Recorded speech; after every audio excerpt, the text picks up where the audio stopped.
Bom, pessoal, olha só, quem se deu o trabalho aí, acho que todo mundo se deu o trabalho de ver o folheto dos organizadores, vocês vão ver o título desse módulo que o Rubem nos reservou: Organizando Ideias para Buscar Soluções. Só isso.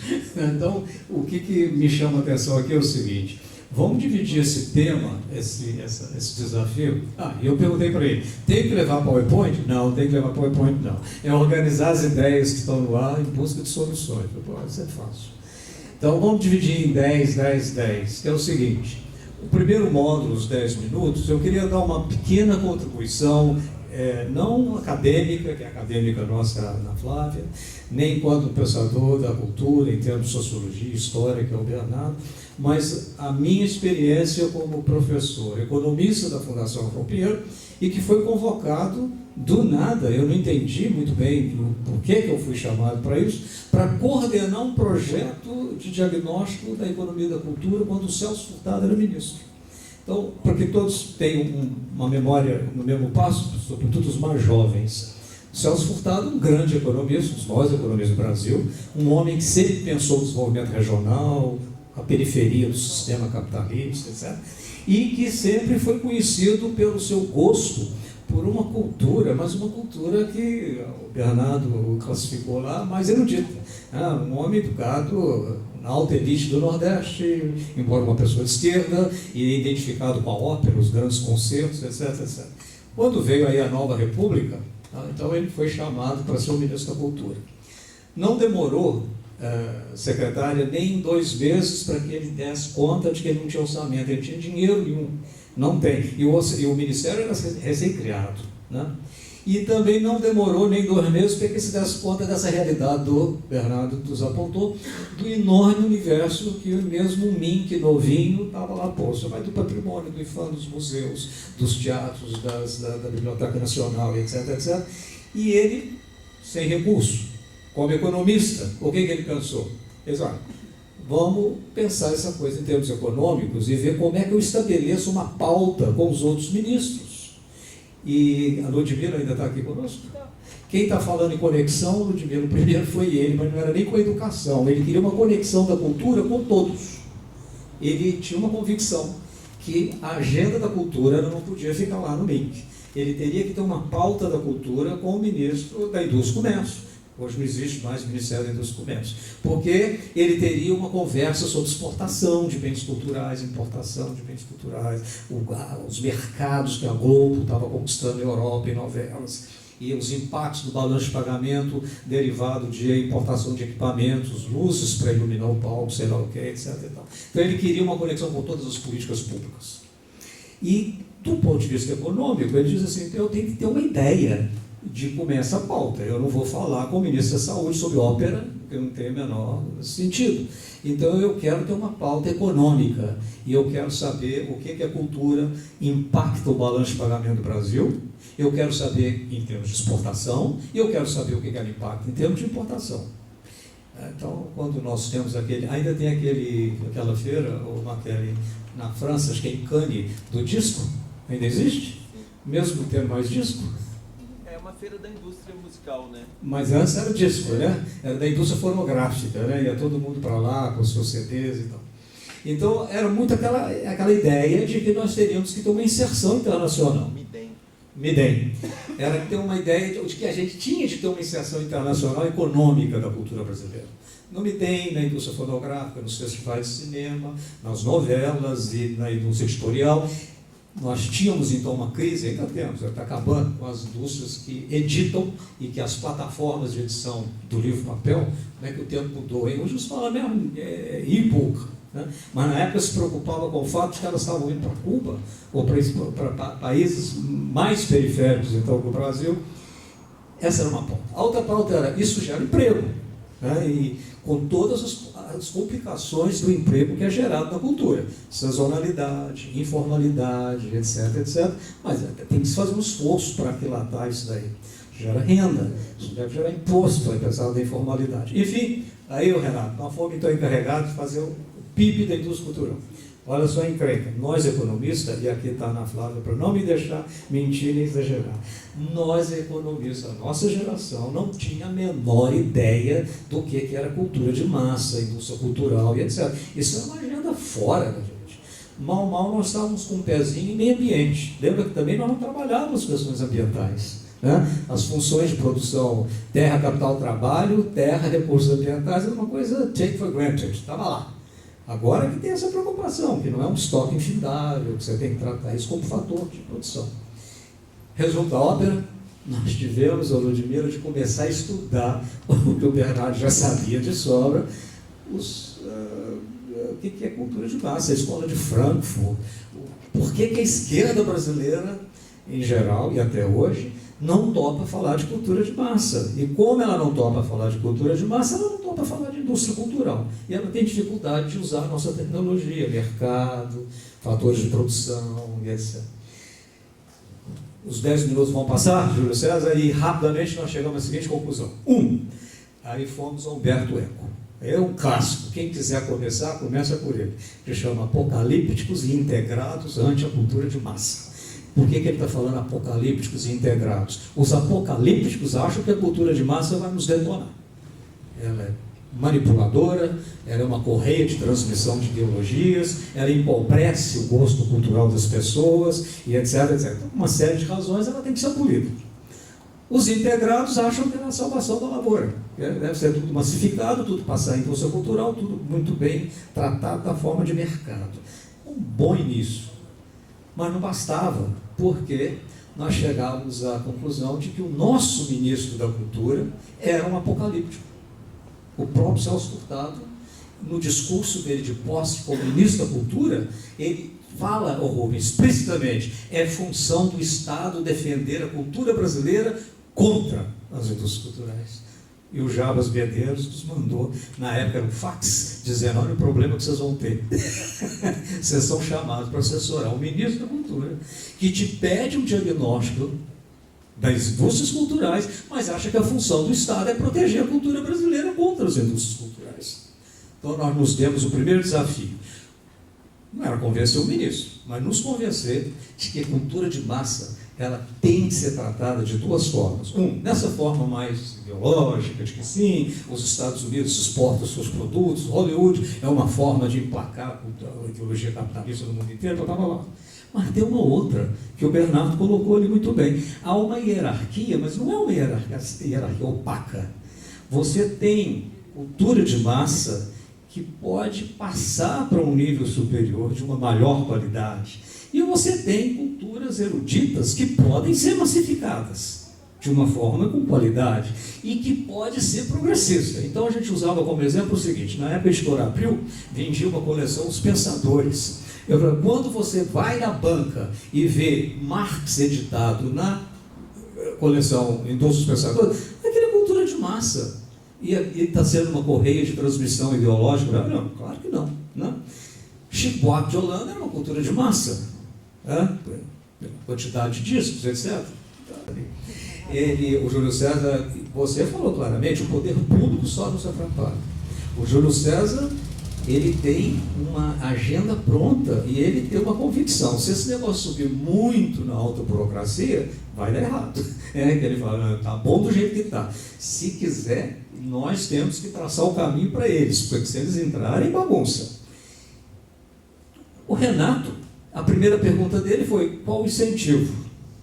E o Bernardo emendou a bola muito bem. O que você falou, Renato, é qual a política? E quando nós perguntamos qual a política, nós perguntamos para a secretária, onde é que fica o setor público nisso? Né? Então, não tem como escapar. Nós temos que definir e discutir aqui, talvez o próximo seminário não é mais economia da cultura, é cultura, Estado, sociedade civil e mercado, porque nós temos que construir uma política. De onde nós podemos te atender, Rubem, e ao Júlio César? É o medo, o receio que os produtores culturais têm, e não é injustificado, de que essa política pública seja tudo menos pública, ela seja estatal. E quando você fala no seu diálogo com os seus companheiros de teatro, que vocês estão num momento de carregar a bateria, você está dizendo, nós estamos num momento de adquirir autonomia, e para ter um diálogo bom com o setor público, Júlio, queixo para cima, tem que ter gente da cultura, produtores culturais autônomos na sua ideologia, autônomos na sua ação, e, como disse a secretária muito bem, quando nós buscamos caminho, nós estamos buscando políticas. Tem que ser autônomos na contribuição que eles vão dar para isso. Eu acho que Makely, Rubem e outros são grandes exemplos de autonomia, né? Makely, eu conheço ele desde 2003, no exercício de uma autonomia brava, defendendo os produtores culturais, quando eu era então secretário adjunto de cultura, mas isso é outra história, senão vai comer nosso tempo. Então, a primeira coisa é o seguinte, nós não temos em economia o problema de usar mais o jargão do economista. É mercado, é cultura de massa, é indústria cultural. A coisa da criatividade, quando a gente fala em lucro e etc., isso aí é superado porque nós fizemos uma decisão de oferecer ao Ministério não um diagnóstico da cultura, um diagnóstico das indústrias culturais. Então, nós estamos partindo daí. Feito isso, tínhamos que estabelecer uma agenda. Então, nós queríamos saber, como se produz, não o bem cultural, como o Bernardo explorou muito bem aqui, mas o produto cultural. É um produto, né? É meia palavra. Né? Então, o seu espetáculo de teatro é um produto. Né? O espetáculo musical é um produto. Como é que se produz? Qual é o processo de produção? Quais são os fatores de produção embutidos aí? Qual é o recurso humanos requeridos e como ele se forma? Qual é o sistema de distribuição? Quais são os mercados? E aí nós chegamos a outro ponto que eu queria arrematar aqui. Porque quando nós perdimos, a Ana Flávia, ela sugeriu coisas aqui muito boas, e o Bernardo também, quando ele fala em público, né? Cadê o público? Você criou aquela história do Celso Furtado, distribuição de renda e distribuição de tempo.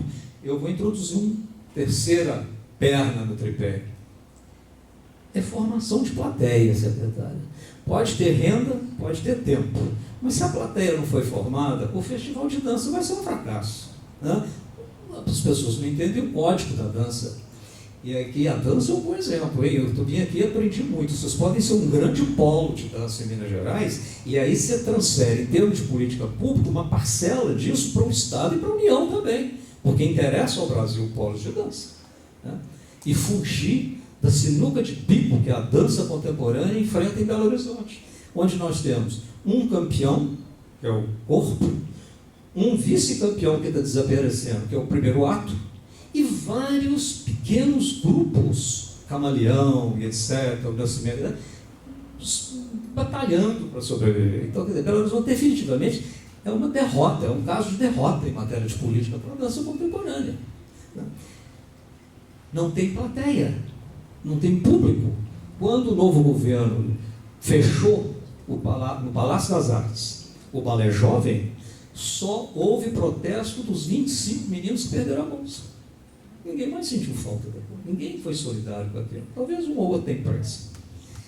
Então, essa questão do poder público, Rubem, nós vamos ter que amadurecer isso daqui até o próximo, porque eu concordo com o Júlio, concordo com você e com todos que estão aqui. O poder público atrapalha, o Estado e tal. Mas a política pública, Júlio, se ela não existe, ela não tem diretrizes, ela não tem metas, nós vamos continuar fundando em projetos. E projetos, eles acendem aqui e apagam ali. Então, é preciso batalhar mais para isso. O problema da ideologia está sério, agora o problema contra o Estado está pior, porque hoje em dia o Estado é um inimigo, o Estado é um nada. Eu acho que ele é muito ruim mesmo. E eu, como servidor de Estado há 35 anos, humildemente eu reconheço isso, mas eu também reconheço que sem ele, e sem poder público, e sem política pública, nós vamos bater no muro. Desafio para o próximo, eu acho que é um pouco isso. Política pública para a cultura, volta ao Bernardo. Não é um piquenique, não é trivial. Veja a educação, você que é um educador. distribui na Constituição as funções, direitinho, né? Compete ao governo federal isso, ao Estado o ensino médio, ao município a educação básica, o ensino fundamental. Vê a saúde, o SUS, funciona mal, mas o arcabouço dele enquanto política pública está bem desenhado. A alta complexidade fica para os grandes centros, a média complexidade para a cidade média, o pronto atendimento, a baixa complexidade para os municípios, etc. Muito bem, e distribuído os financiamentos. De onde vem o Fundeb, de onde vem o dinheiro do SUS, como é que se faz, como transfere. E a cultura?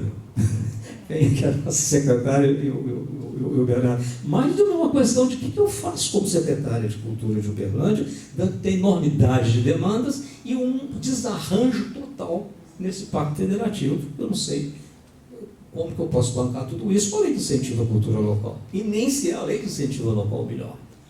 Porque se nós vamos tratar daquilo, aí que está, quem é que tratou da questão do índio? É o? Ou já foi embora?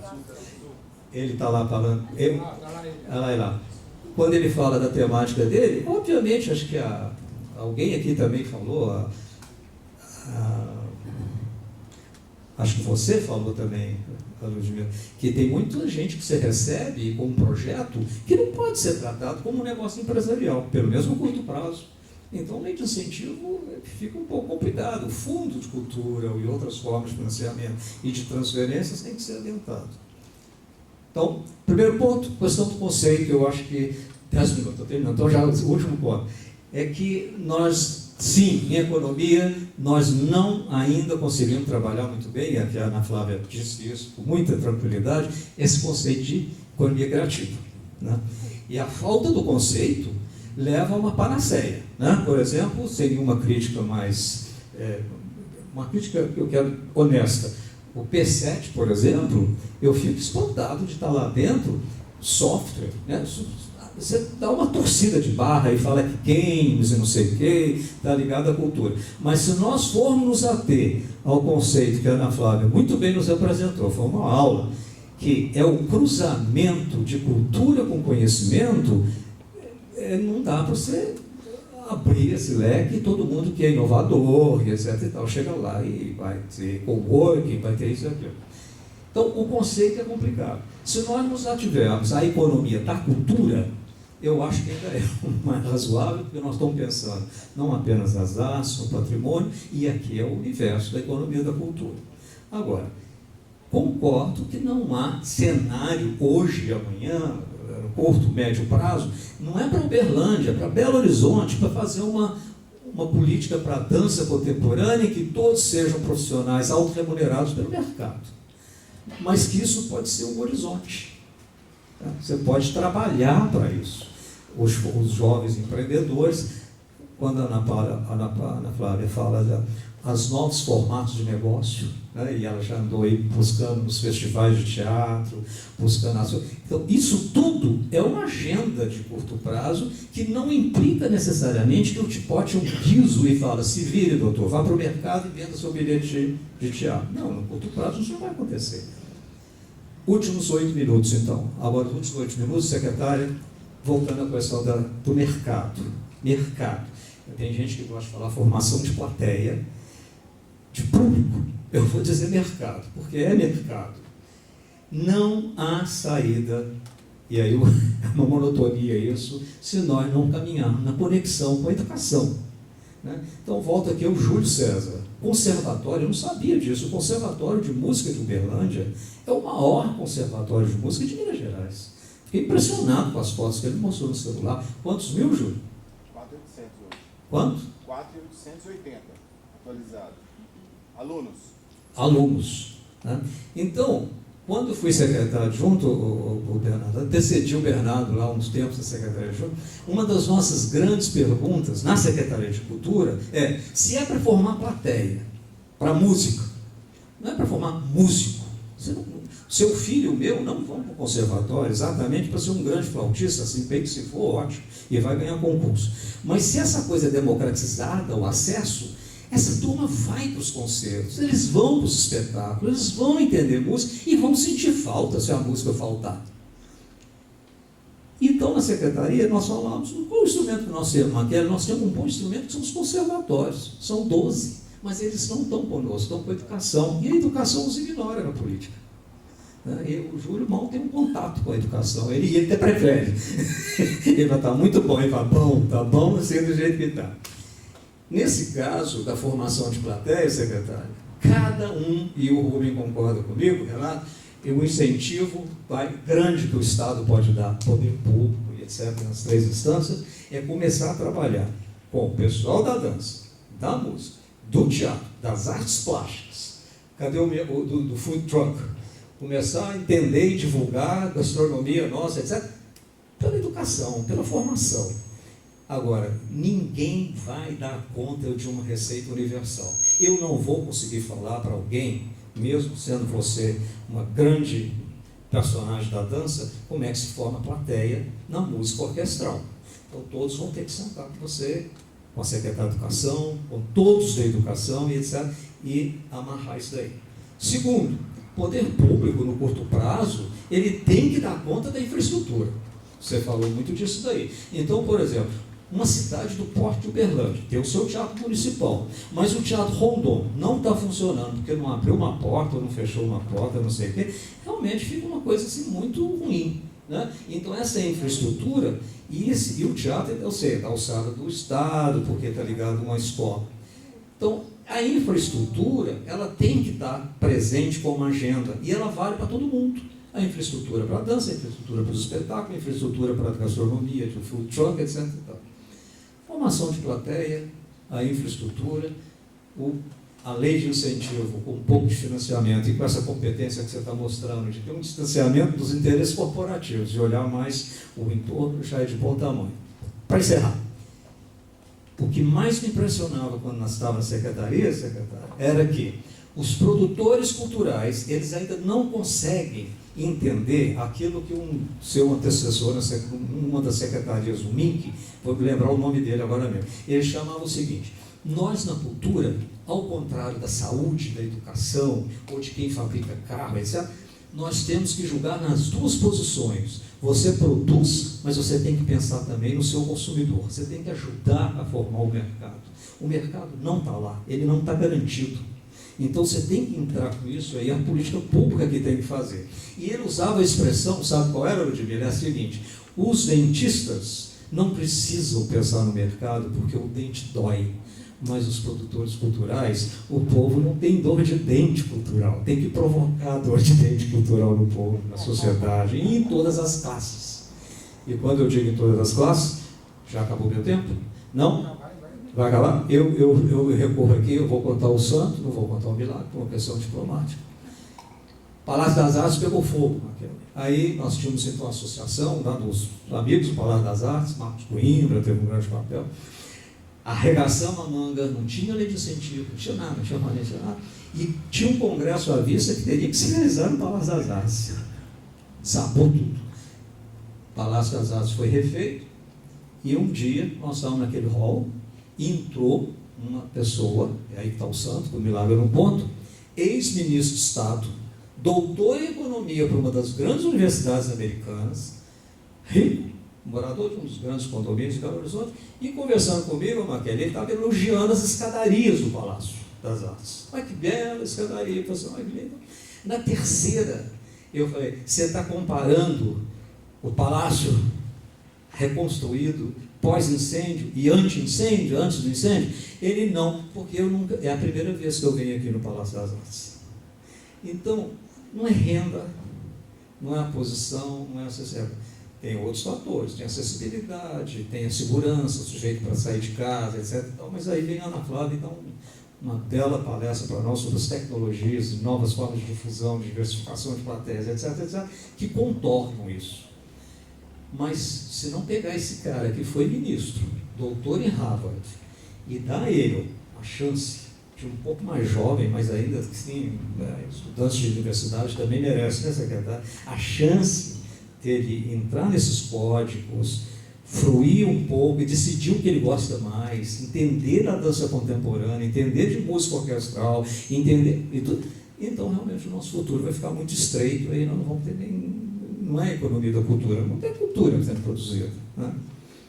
Bom, acho que é isso, Rubio, quero te agradecer, e o próximo desafio, eu acho que realmente é isso, superado essa boa jornada em que nós vimos conceitos do ponto de vista da economia, do ponto de vista dos estudos culturais, etc., mas a gente concorda aqui, nós tivemos 6 aulas aqui na frente, viu? Todo mundo aqui deu uma aulinha para nós temos que partir para qual é a política pública.